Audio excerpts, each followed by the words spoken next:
नमस्कार दोस्तों, मैं हूं मोहित कुमार। दोस्तों, करंट अफेयर्स एंड जीके की इस नई पहल में एक बार आपका फिर से स्वागत है। दोस्तों, इस नई पहल का हमारा मकसद यह है कि विद्यार्थियों को बेहतर से बेहतर क्वेश्चन मुहैया कराए जाएं ताकि वो आगे आने वाले एग्जाम में अपना बेहतर से बेहतर परफॉर्मेंस दे सकें। तो दोस्तों, इस सीरीज को आगे बढ़ाते हुए आज का पहला क्वेश्चन हम लोग देखते हैं। दोस्तों, पहले क्वेश्चन में दिया गया है, भारत ने पहली बार किस देश के साथ में वर्चुअल द्विपक्षीय शिखर सम्मेलन का आयोजन किया है? आपके ऑप्शंस हैं जापान, ऑस्ट्रेलिया, संयुक्त राज्य अमेरिका, चीन। तो हाल ही में भारत ने ऑस्ट्रेलिया के साथ में वर्चुअल द्विपक्षीय शिखर सम्मेलन का आयोजन किया है।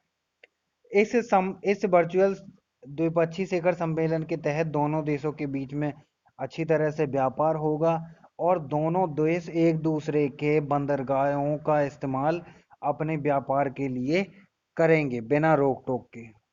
तो दोस्तों, दूसरा क्वेश्चन हम लोग देखते हैं।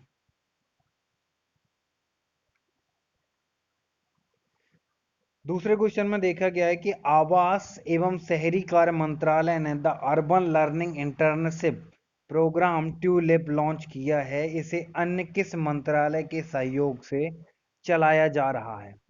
ऑप्शन ए है आपका मानव संसाधन विकास मंत्रालय, ऑप्शन बी है आपका पर्यटन मंत्रालय, श्रम एवं रोजगार मंत्रालय, सामाजिक न्याय एवं अधिकारिता मंत्रालय। तो आपका करेक्ट आंसर है मानव संसाधन एवं विकास मंत्रालय तथा आवास एवं शहरी कार्य मंत्रालय दोनों ने मिलकर ट्यूलिप प्रोग्राम को लॉन्च किया है। दोस्तों, यह प्रोग्राम दोनों मंत्रालय तथा अखिल भारतीय तकनीकी शिक्षा परिषद यानी कि AICTE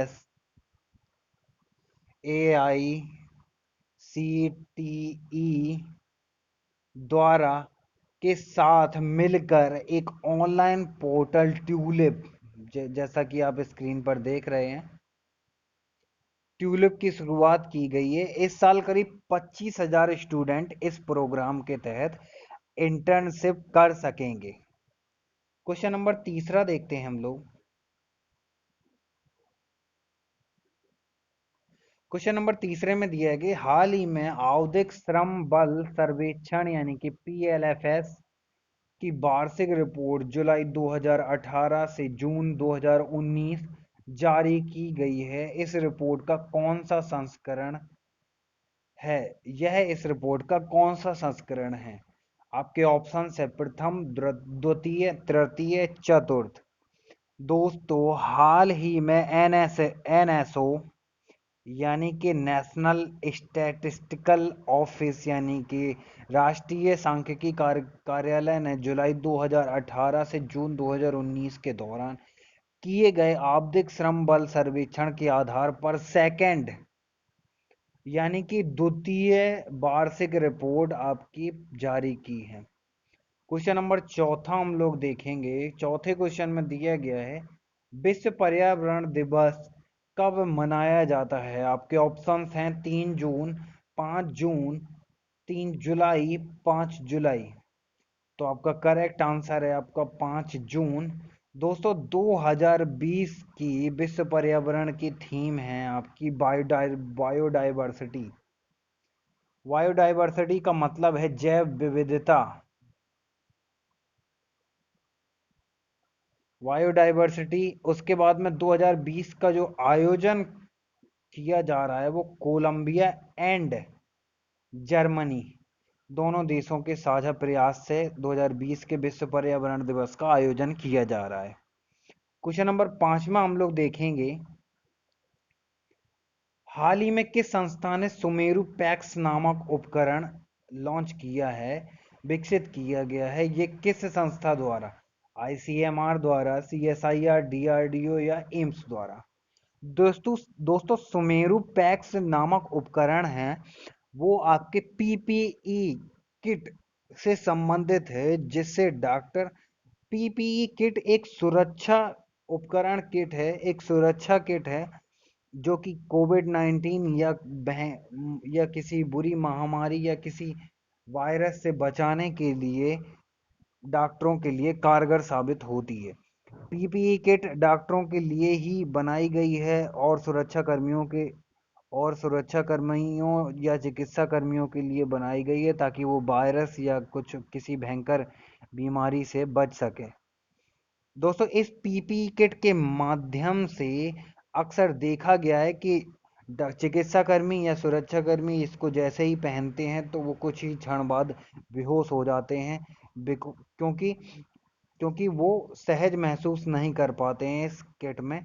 तो इस कारण से इस किट को सहज बनाने के लिए सुमेरु पैक्स नामक एक उपकरण को विकसित किया गया है, ताकि डॉक्टरों को एक यह उपकरण ठंडक दे सके और पीपीई किट आरामदायक उनके लिए बन सके। तो हाल ही में ये सुमेरु पैक्स उपकरण बनाया है आपका डीआरडीओ ने। ऑप्शन आपका क्वेश्चन नंबर 6वां देखते हैं।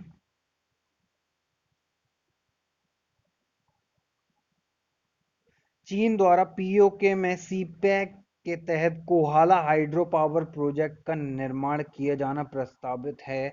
यह प्लांट किस नदी पर बनाया जाएगा? आपके ऑप्शंस हैं सिंधु नदी, झेलम नदी, सतलज नदी, रावी नदी। दोस्तों, रावी नदी के बारे में बता दें, जो भी हाल में करतारपुर कॉरिडोर बनाया गया है वो रावी नदी के तट पर ही बनाया गया है।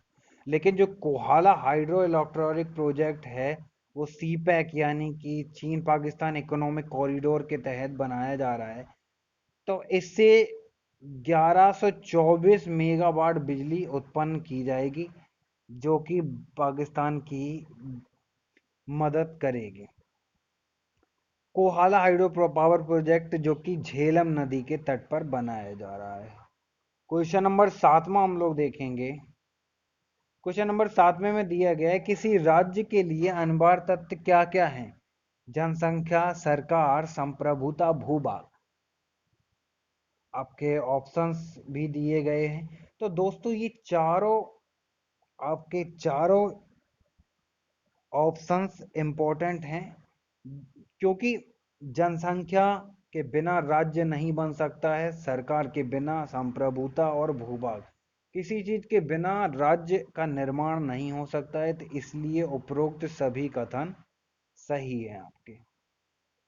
क्वेश्चन नंबर 8वां हम लोग देखते हैं। क्वेश्चन नंबर 8वें में निम्नलिखित में से किस उपकरण से ब्रिटिश भारत में वायसराय का शासन वस्तुतः राज्य नहीं माना जा सकता था?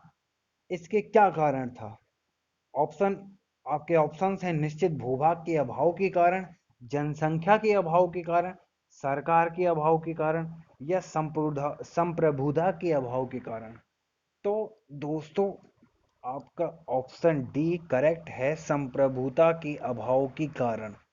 क्योंकि संप्रभुता वायसराय के पास नहीं थी। वायसराय के शासन में ब्रिटिश के हुकूमत ब्रिटिश के आदेशों के तहत वायसराय को हुकूमत चलानी पड़ती थी।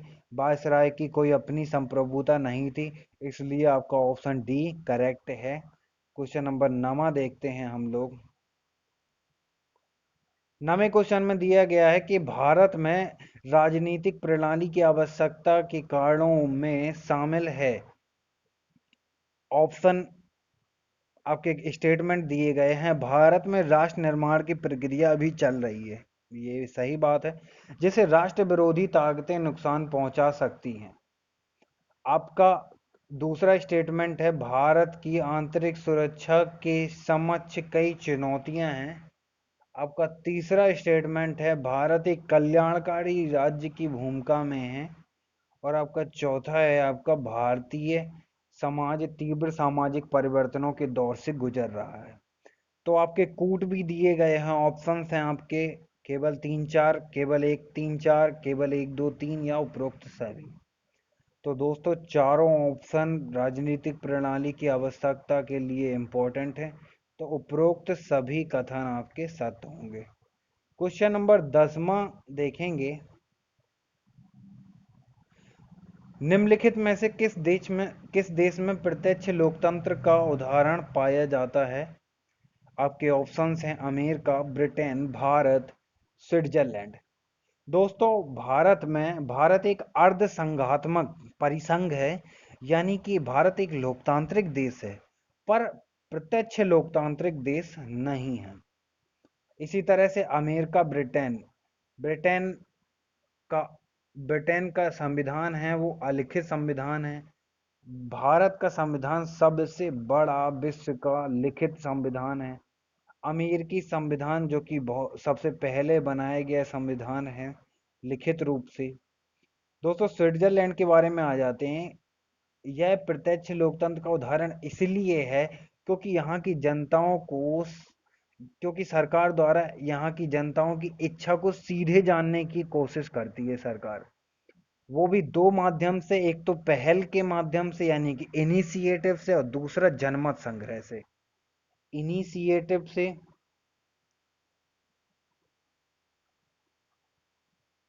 और दूसरा आपका रेफरेंडम यानी कि जनमत संग्रह से।